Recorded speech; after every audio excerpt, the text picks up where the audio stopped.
नमस्ते दोस्तों, आप सबका एक बार फिर से स्वागत है।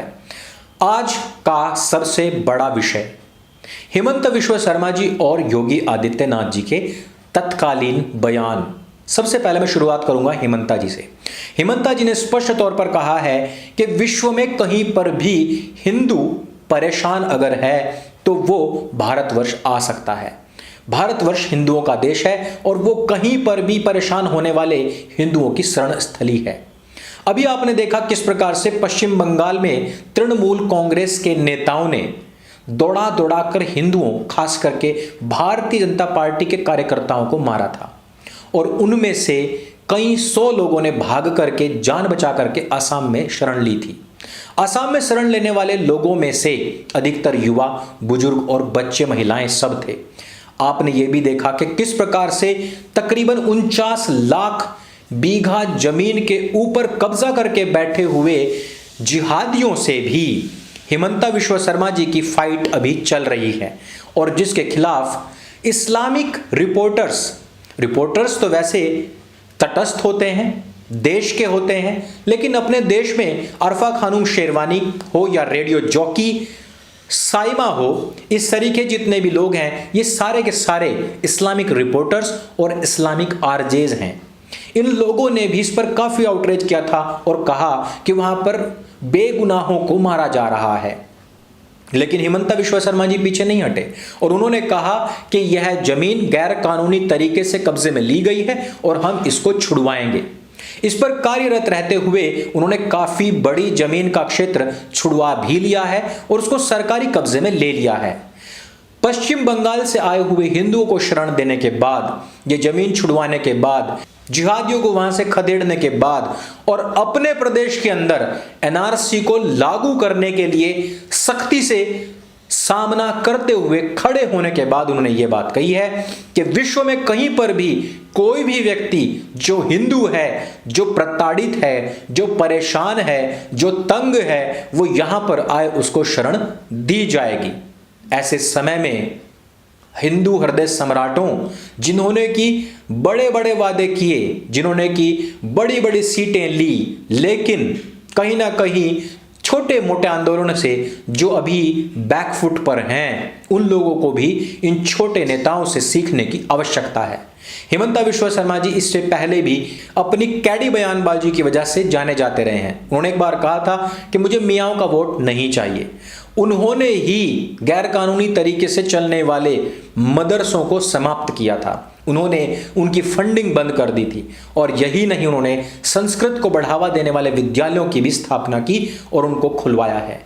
हिंदुओं का गौरव यदि भारतवर्ष में नहीं होगा तो कहां होगा?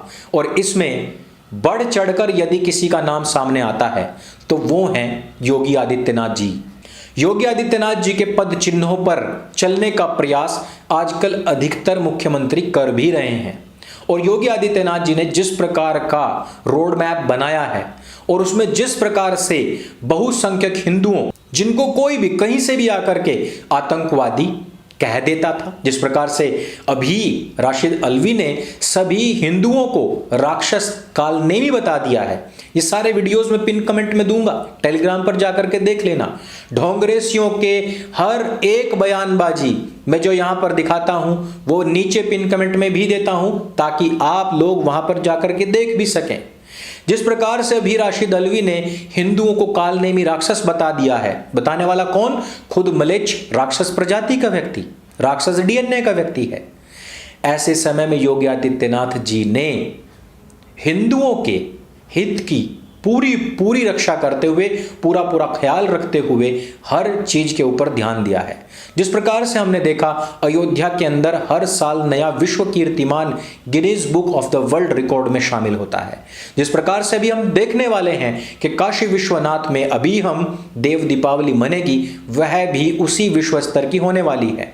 जिस प्रकार से हमने देखा कि कैराना के अंदर शुद्धिकरण भी हुआ और उसी दिन कैराना का सबसे बड़ा कुख्यात गैंगस्टर एक मोमीन खुद आत्मसमर्पण करने के लिए भी आया। यही नहीं, पूरे उत्तर प्रदेश में जिस प्रकार की खुशहाली और सबसे बड़ी बात कि अभय जिस प्रकार का है, वह कभी भी देखने में नहीं आया था। और राम राज्य की अवधारणा पर चलते हुए ही योगी आदित्यनाथ जी सीना ठोक कर हर जगह कहते हैं कि मैं टोपी नहीं पहनूंगा, मैं तिलक लगाऊंगा, कलावा बांधूंगा, क्योंकि ये मेरी संस्कृति है, हिंदुओं को कहीं पर भी कोई भी प्रताड़ित नहीं कर सकता है।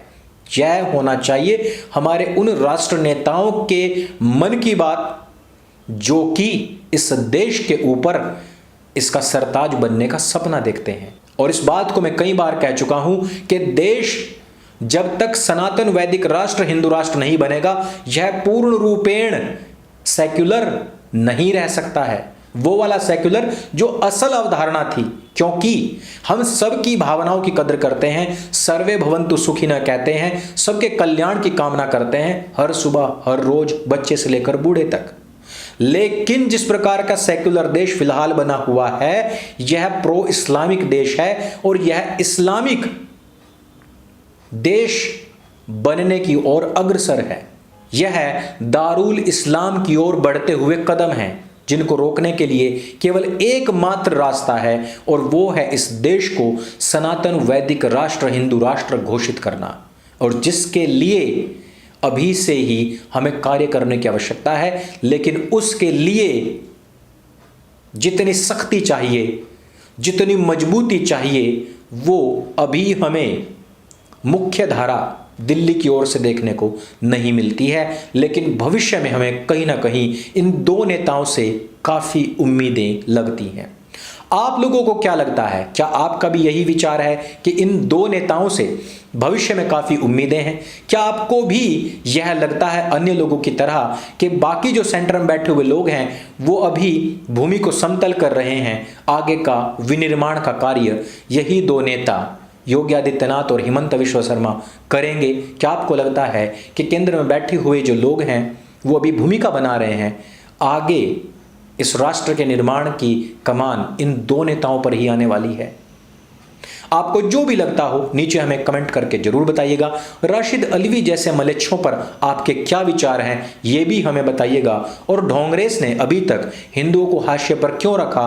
क्यों अभी तक ट्रेंड में केवल टोपी रहती थी? क्यों ट्रेंड में अभी तक नमाज रहती थी? क्यों ट्रेंड में अभी तक दरगाहों पर चादर रहती थी? क्यों ट्रेंड में अभी तक इफ्तारी रहा करती थी? और क्यों हिंदुओं से नफरत करने वाले, मंदिरों में लड़कियां छेड़ी जाती हैं बताने वाले, और पिद्दियों के सामने बिस्किट फेंकने वाले, तिलक जनेऊ से नफरत करने वाले, हिंदुओं को आतंकवादी बताने वाले, राम नाम के नारे लगाने वालों को आतंकवादी और राक्षस बताने वाले लोग आज अचानक से तिलक, त्रिपुंड, जनेऊ, मंदिर, नवरात्रि और अयोध्या जो पहुंच रहे हैं, उसके पीछे की खास वजहें क्या हैं ये भी हमें नीचे कमेंट करके जरूर बताइए। इस वीडियो में सिर्फ इतना ही। यदि वीडियो आपको अच्छी लगे, जानकारी से भरपूर लगे, तो इसको सबके साथ में शेयर अवश्य करें। मेरे संग बोलिए सत्य सनातन वैदिक धर्म की जय। जय हिंद, वंदे मातरम।